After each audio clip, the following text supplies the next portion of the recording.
It's that time of the year. Your vacation is coming up. You can already hear the beach waves, feel the warm breeze, relax, and think about work. You really, really want it all to work out while you're away. Monday.com gives you and the team that peace of mind. When all work is on one platform and everyone's in sync, things just flow. Wherever you are, tap the banner to go to Monday.com.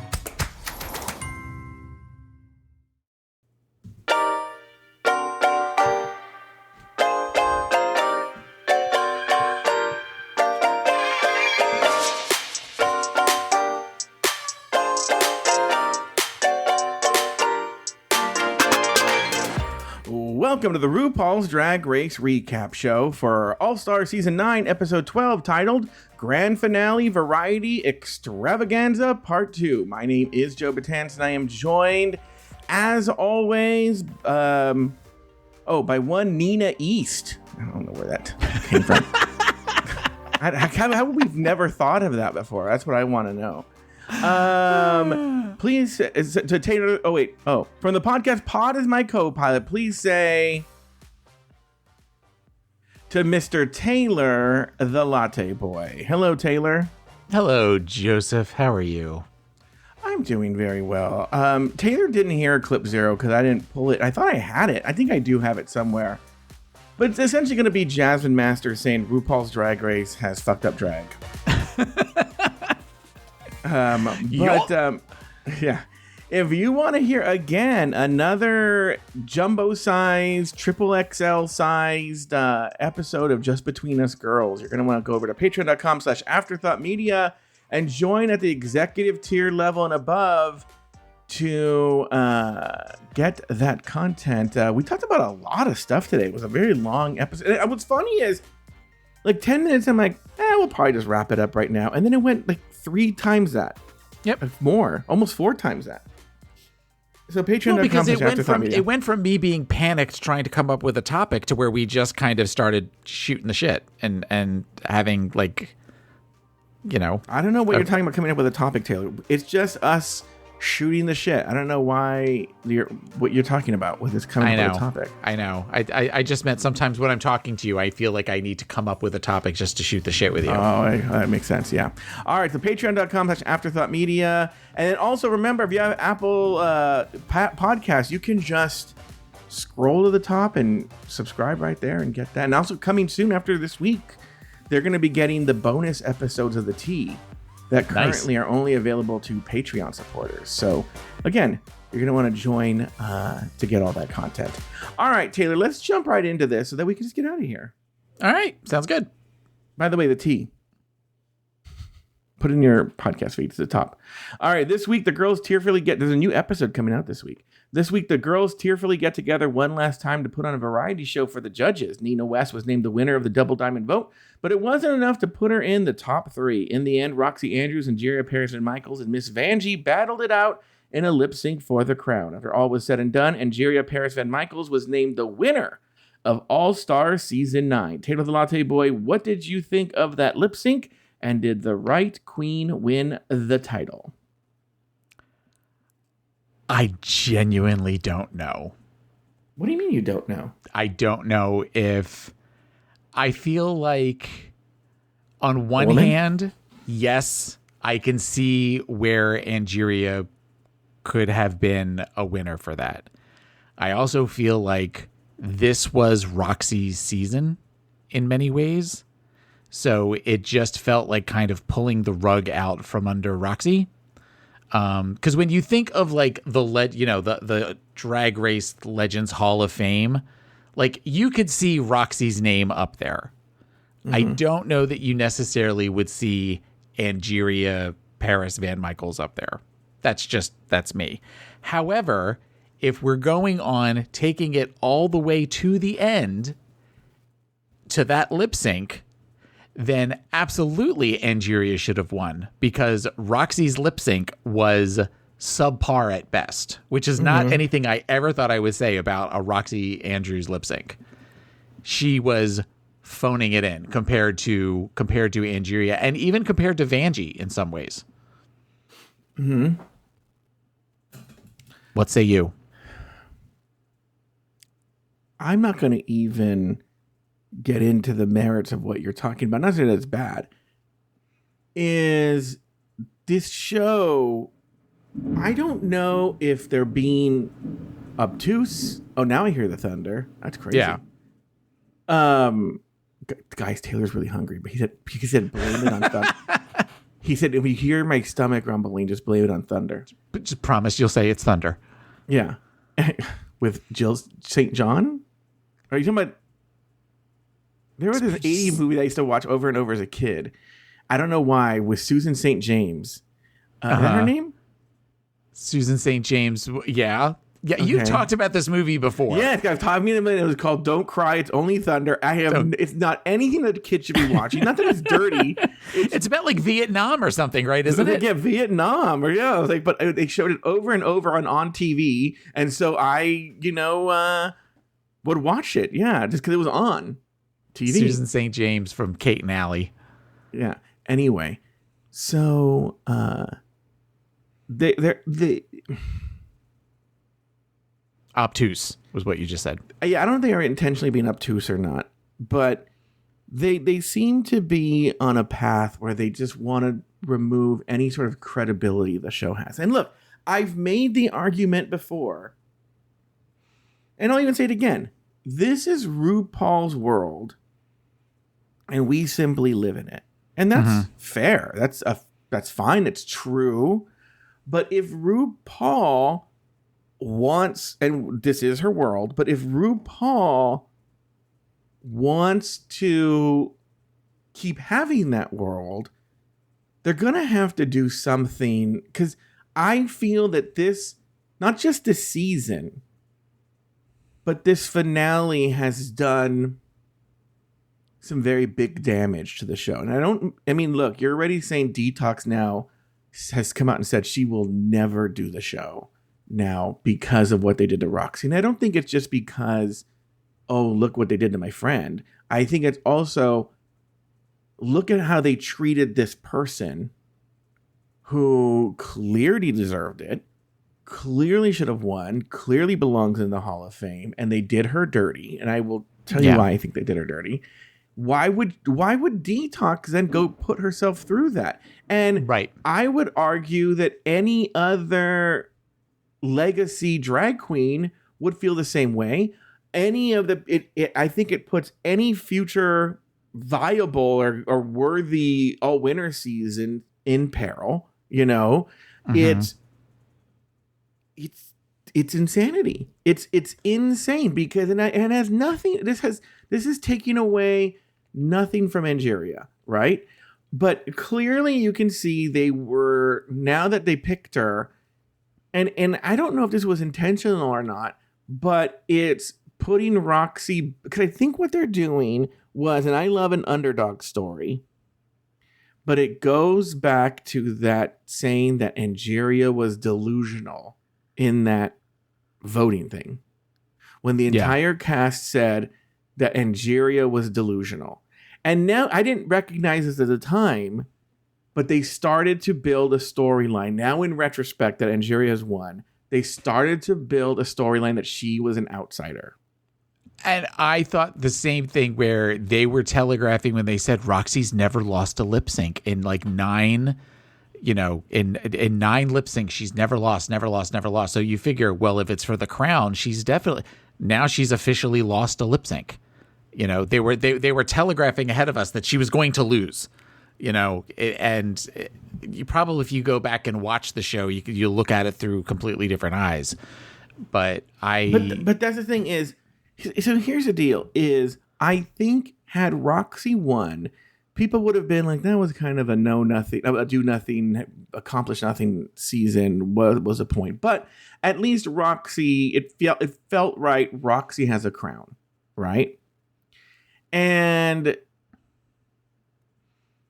again, this is taking nothing away from Angeria. She did great, right? But because to be honest with you, and this is, we'll get into this in the episode. I don't think Roxy was the one that was the most robbed on this episode, believe it or not.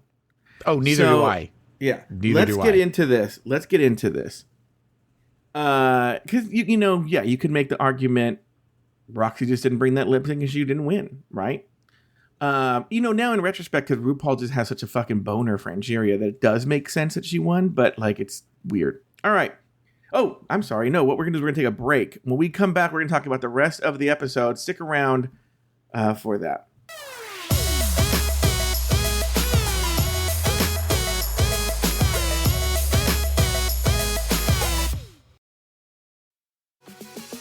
This episode is brought to you by Experian. Are you paying for subscriptions you don't use, but can't find the time or energy to cancel them? Experian could cancel unwanted subscriptions for you, saving you an average of $270 per year, and plenty of time. Download the Experian app. Results will vary. Not all subscriptions are eligible. Savings are not guaranteed. Paid membership with connected payment account required. Hey, it's Kaylee Cuoco for Priceline. Ready to go to your happy place for a happy price? Well, why didn't you say so? Just download the Priceline app right now and save up to 60% on hotels. So whether it's Cousin Kevin's Kazoo Concert in Kansas City, go Kevin, or Becky's Bachelorette Bash in Bermuda, you never have to miss a trip ever again. So download the Priceline app today. Your savings are waiting. Go to your happy place for a happy price. Go to your happy price, Priceline. My dad works in B2B marketing. He came by my school for career day and said he was a big ROAS man. Then he told everyone how much he loved calculating his return on ad spend. My friends still laugh at me to this day. Not everyone gets B2B, but with LinkedIn, you'll be able to reach people who do. Get a $100 credit on your next ad campaign. Go to linkedin.com/results to claim your credit. That's linkedin.com/results. Terms and conditions apply. LinkedIn, the place to be. To be.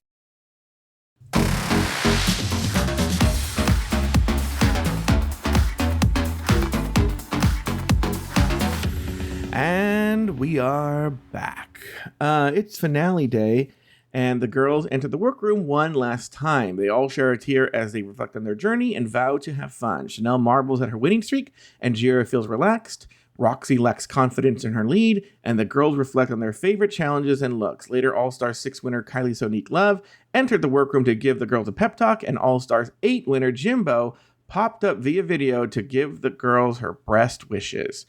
Taylor, any thoughts on everything that happened before the variety extravaganza? It felt very last day of school. Like when you were a kid, like going to school and seeing people that were very upset, particularly like the last day of school, like of elementary school, last day of school of middle school, and like high school graduation sort of thing, where just some of the tears that some of the queens were going through felt very like they'd all had this experience and then they were all going to go back to the real world, which it's nice. On one hand, it's nice to see a group of queens that all seem to get along as well as they did. It's nice for them. It's kind of boring for us. Yeah, well, it didn't seem real. I don't understand why there were tears. Like, yes, they spent this time together, but they see each other all the time. Maybe not some of them, but like a lot of them work together and they're on the road together, often. They run into each other.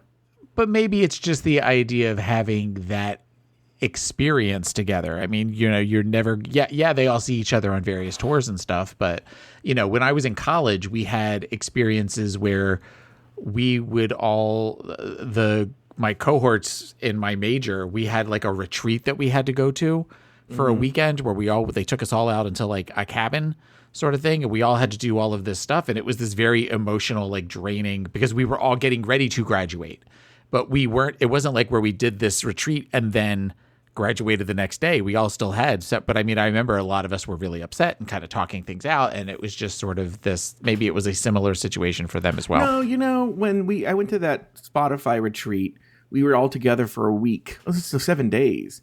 And the last couple of days, the last day in particular, everyone was really sad and whatnot. But then again, I don't really talk to them, except for Christian, I don't talk to people anymore. So yeah, I don't know. But my parents asked about them the other day. Do you ever talk to people? I was like, no. just moved on. Let me look at my notes here, but I don't think I really had many notes on this at all. I would say Kylie is gorgeous. I mean, she came in and Babalu was like, that's a woman. Like, you know, where, I mean, there's just no question at all just how gorgeous she is. And she's built like a shit brick house and just is very much of the, you get while she's talking, you get why she was the winner of that season. Like, whereas that always seemed very like a, who would have thought that Kylie Sonique Love would have been the winner of All-Star 6, and then she carries herself like an All-Stars winner. So that was kind of cool to see her. I didn't realize that was All-Star 6. What did you think it was? I like honestly, I forgot Jimbo won last season. Like when they brought Jimbo out, I was sort of like, oh yeah, no, that was like, I've gotten now to the point of where if you asked me to put all of the All-Star winners in order, I don't know that I could do it. Oh, let me see if I could do it. You have Chad Michaels, you have Alaska, you have Trixie, you have, I don't know. Okay, wait, 5 for sure is Shea Coulee. Is it 5 or is it 4? Okay, we'll come back to this. 6 is, we know, Kylie Sonique Love. 7 is all winners, so that's Jinx Monsoon. 8 is Jimbo, and now we have and Jerry Paris and Michaels. 4. So who was 4? So All-Stars 3 could have been Shea, but 4 then and you're 5, missing I'm somebody. getting confused. Yeah, I'm getting confused 4 or 5. I think Shea is All-Stars 5 because I think that's considered like the worst one. Oh no, I know 4 is. 4 is a tie between Monet and Trinity Tuck. Oh, okay. All right. Yeah, I did it. Okay. But it wasn't like you could just. It wasn't like you could just roll. They didn't just roll off your tongue. You had to think about it for a second.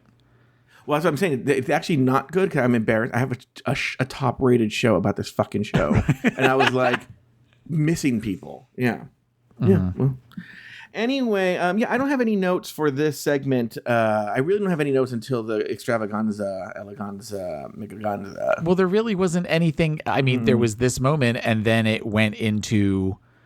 You know, they all sort of were talking a little bit while they were getting their makeup on, but it wasn't.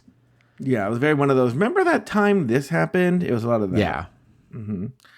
Okay, well then let's get to it. Let's get to the grand finale variety extravaganza. No, I'm sorry. They called it, even that's the name of the title of the episode, the actual challenge is called the Slay It Forward Variety Extravaganza.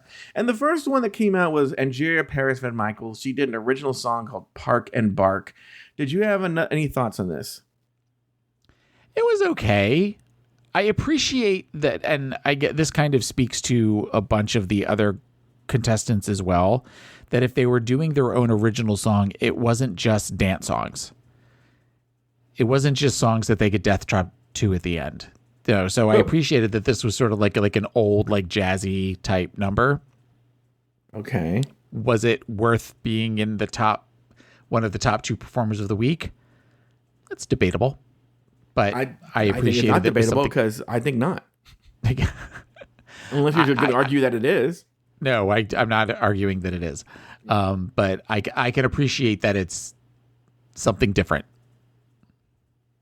I wrote meh. Okay. Now I should let my bias be known here. Okay, I should let my bias be known. I'm so sick of these variety extravaganzas being called variety extravaganzas, and then there's no variety. That if you come out with it's weird here. If you come out with an original song, you're already in the hole. Okay, you are like, it's already a no for me. Okay. But on the flip side, if you do anything different, even if it's an original song, with a good example is the Duck Walk girl, whatever her name is, Anitra, yeah. When she did the karate, or whatever she did, I was like, oh yes, this is the greatest thing ever. Because then there was, even though it was an original song, there was some element of skill or some other talent involved, right? But that wasn't about the song. That was about the karate stuff. Yes. Yeah. But she still did it was an original song with karate. Okay. Yes. So, but if you do just an original song that you would do in Mickey's on a Monday night during Showgirls, I am not here for it. I am like, next. Okay? Yeah. So, unfortunately, that's how I felt about Park and Bark.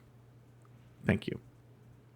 Next, we have Gottmik with her original song, I'm So Gorge.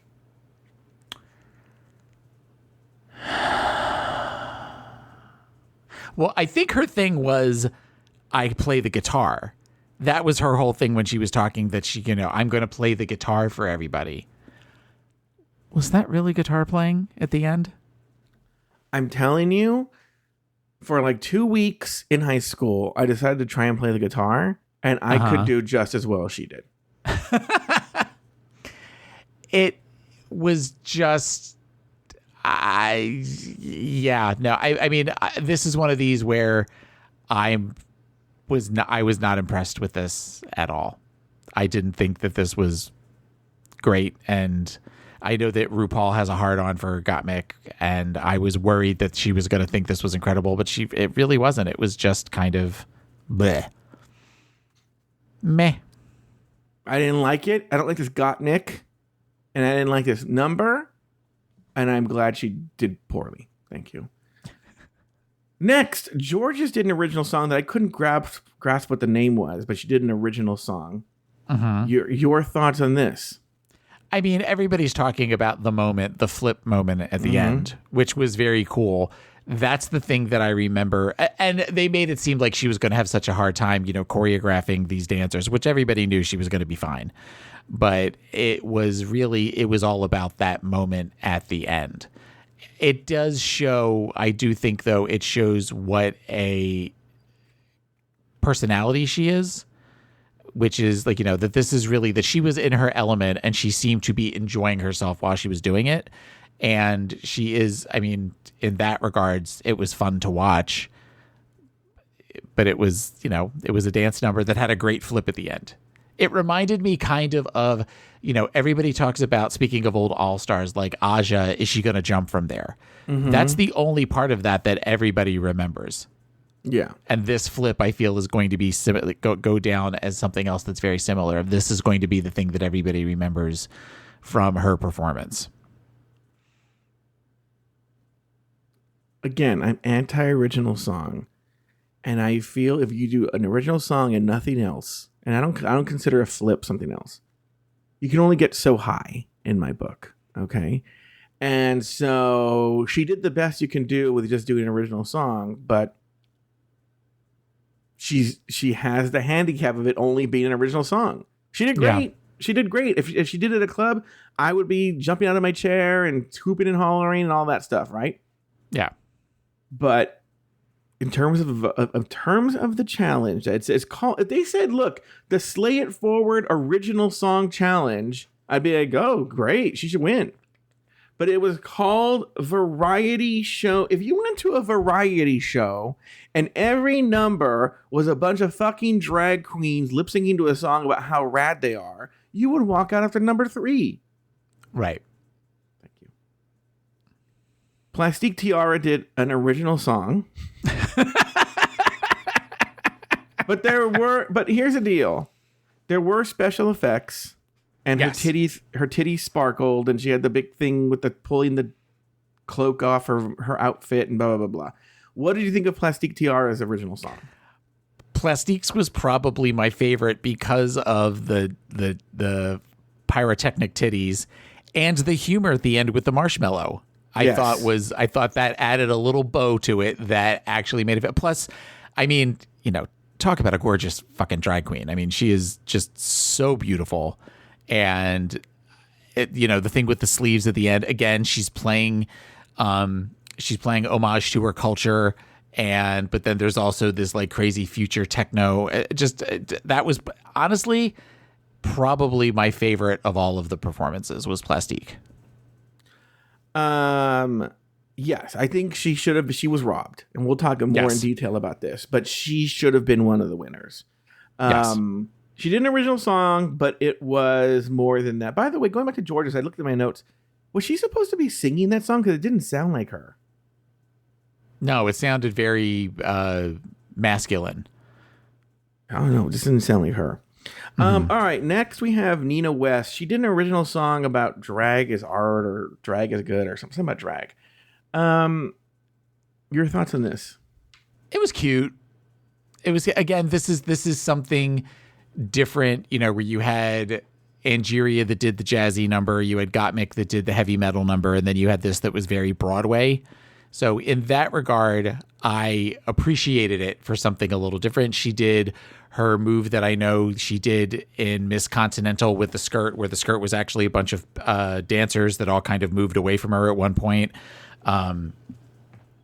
So I was familiar with that, but I thought the song itself was pretty cute. Have you?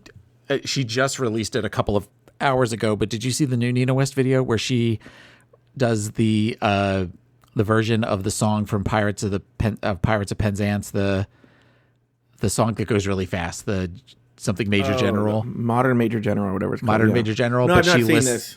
She lists every single person that's ever been on Drag Race.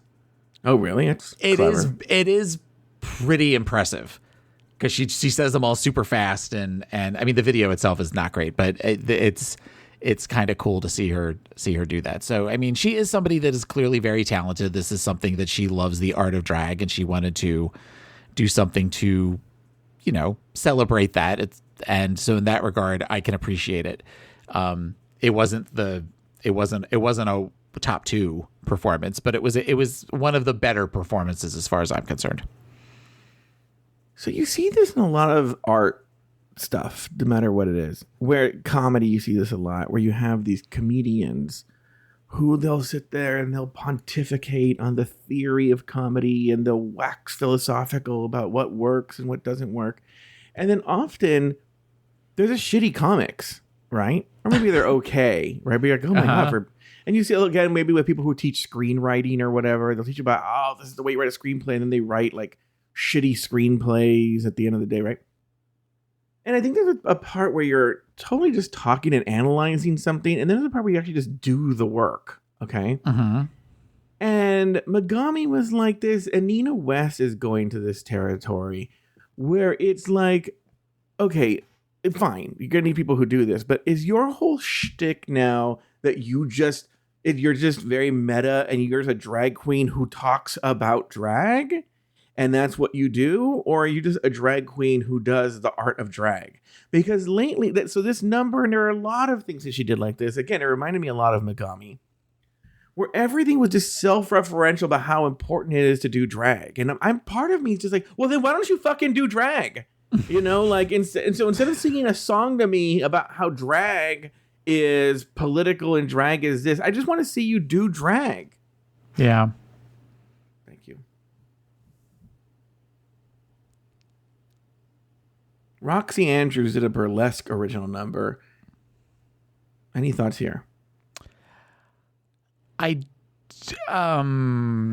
one thing that went through my head is, why does it sound like her track was recorded on a voice memos on her phone? A lot of them did.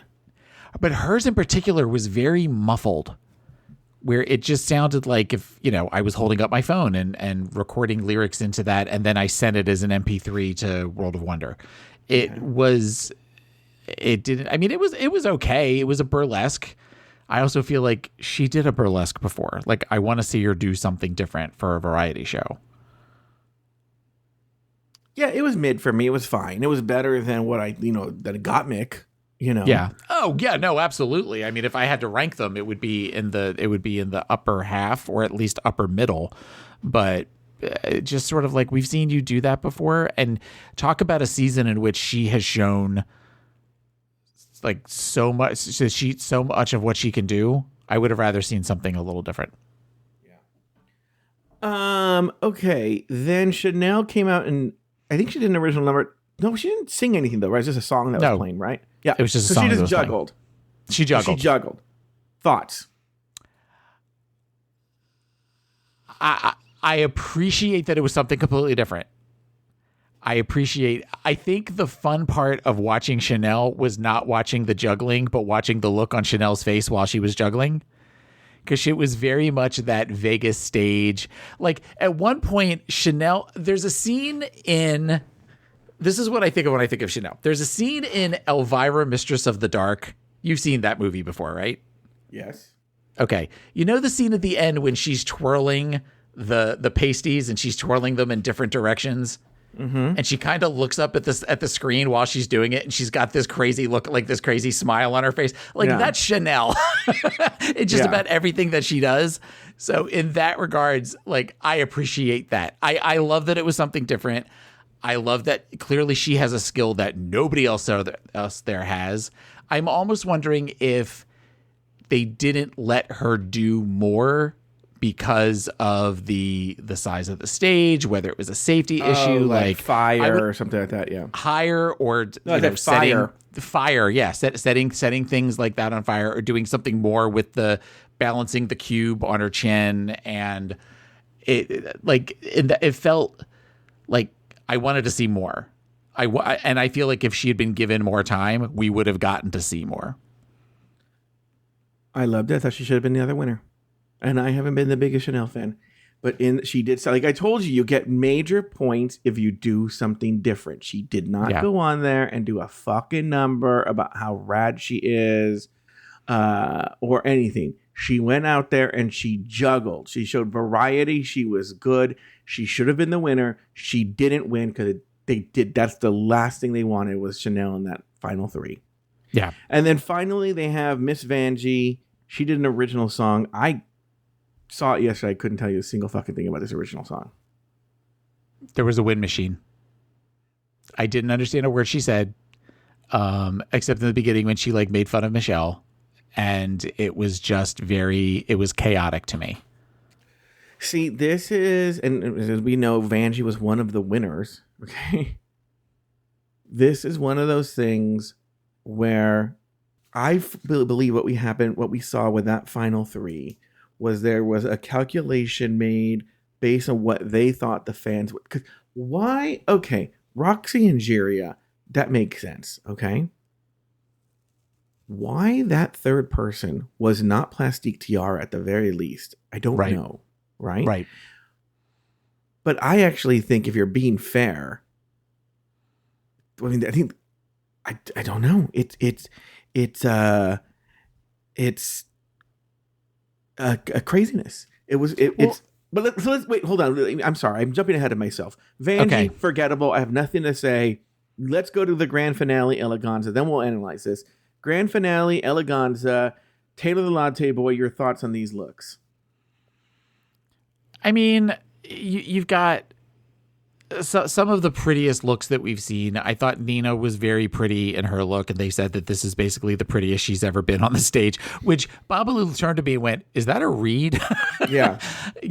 But I mean, Plastique was just incredible. I loved Chanel's outfit. I thought Chanel's outfit of like the chains, all the little, rhinestones where she said they were all soldered together, that there wasn't fabric on that. It was just a gorgeous, gorgeous look, and something that we haven't seen from Chanel. I mean, Chanel's given some beautiful looks before, but this was something completely different. Those are the ones that really and Roxy was pretty, but they went on and on about that dress, and that might have been it was a beautiful dress. It wasn't the amazing dress that they made it out to be to me. I feel like we've seen something similar. Speaking of old All-Stars, if you're talking about a gold fringy like dress like that, you think about like Jujubee's outfit from her final runway look in All-Stars 5. That to me was something that was much more impressive than what Roxy had on. So look, they try and pretend like they're fair. And they said, we're taking the talent show and adding in the runway. For the most part, everybody looked good. Because this was the, grand finale, extravaganza, whatever they called it, right? So you're supposed to, your grand finale, your best look, right? Mm-hmm. That said, actually, Plastique and Chanel's outfits are one of the few that I remember. And then they also did, to me, the best in the talent show. So if you're really looking at this, the end of the day, I didn't think about this. Maybe we'll revisit this on Rulaska Thoughts. I wonder what the badge count would have been had Plastique won and Chanel won. Chanel had 3. So Plastique for sure would have been the finale because she would have had like 8 or something like that, right? Or 7 or 8. Yeah. So she would have been in. So it would have been for sure Plastique and Roxy. It's just arguable whether Chanel would have been in because she had 3. She would have gotten another 3. That would have put her at 6. It would have been those three. Yeah. And I think the producers had a storyline where they needed to have Angeria win. They had to have Angeria there because she was the underdog. But Angeria should not have won that lip sync, and neither should have Vanjie. I don't know why they won that challenge.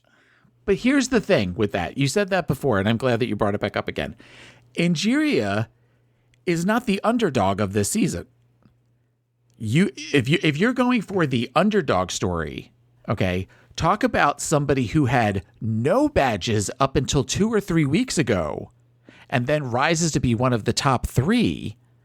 That's more of an underdog story. So you've got that as the underdog story. Then you're also talking about somebody who came from being vilified on her season and then came back to another All-Stars season in which she was basically the joke of the season that was constantly in the bottom. Her coming back, that's even more of an underdog story.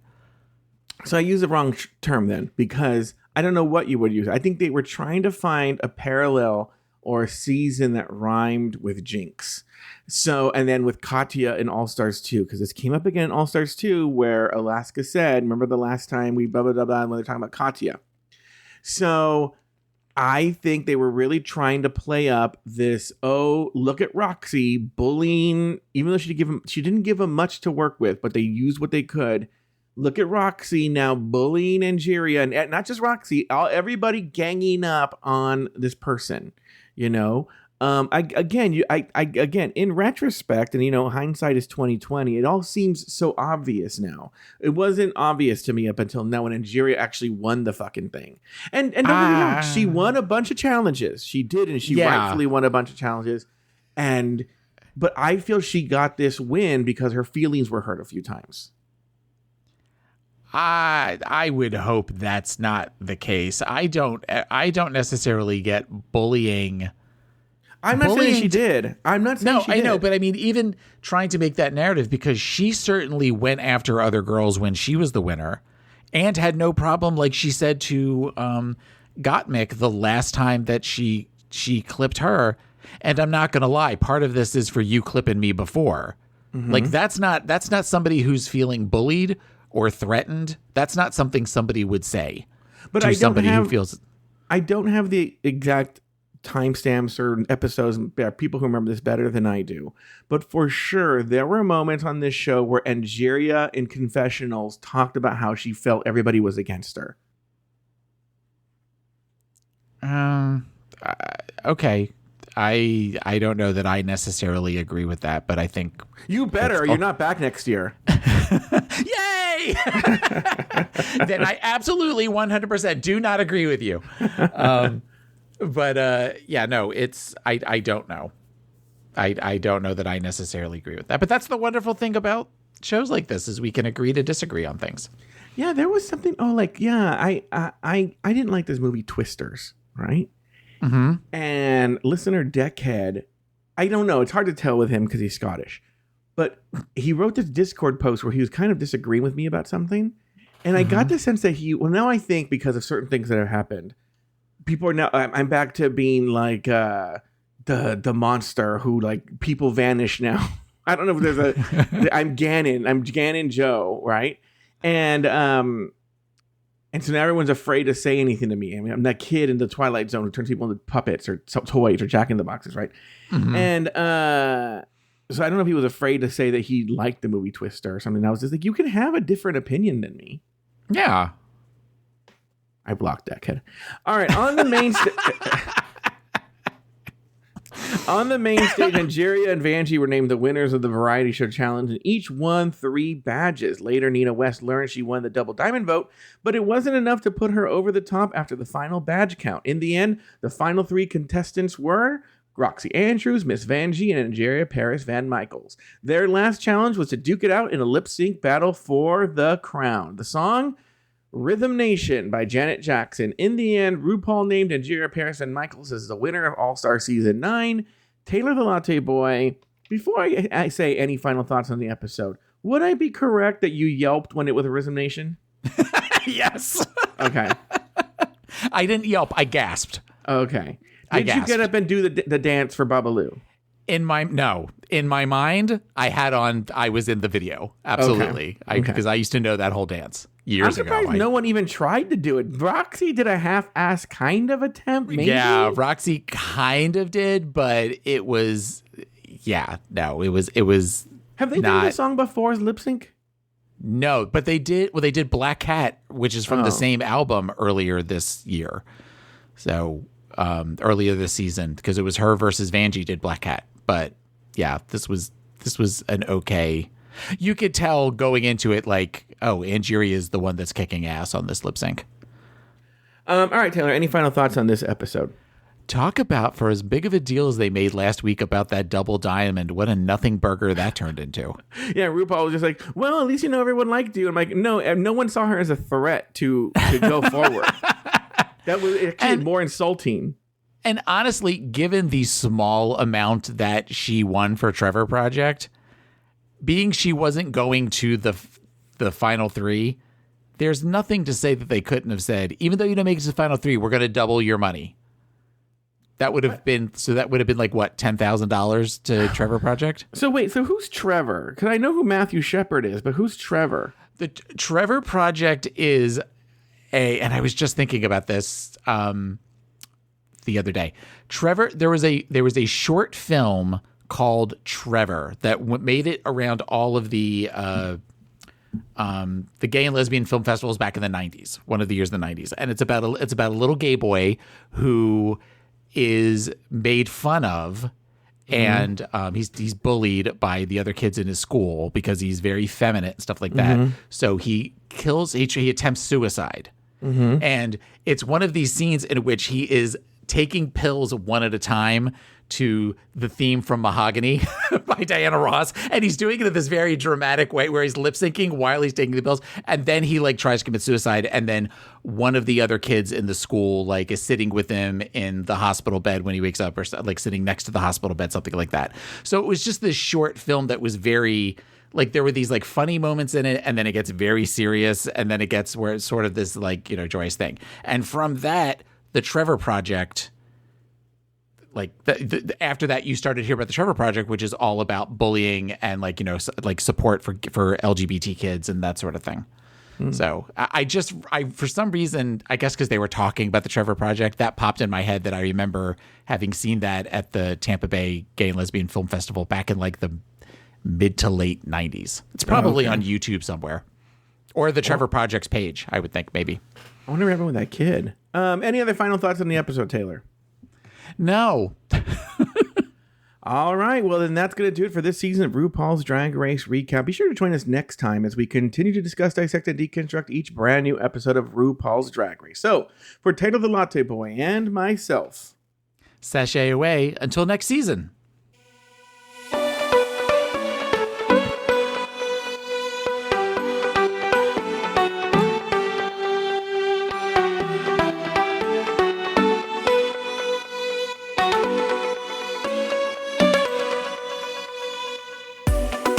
Thank you for listening to Drag Race Recap. Have something to say?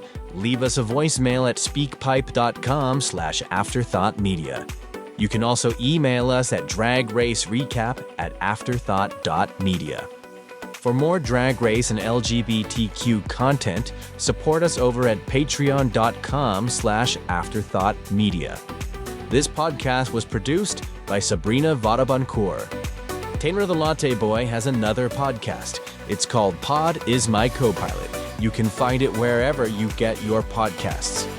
You can also follow Taylor on Instagram at PIMCTaylor. Follow Joe Batance on Instagram at Joe Batance.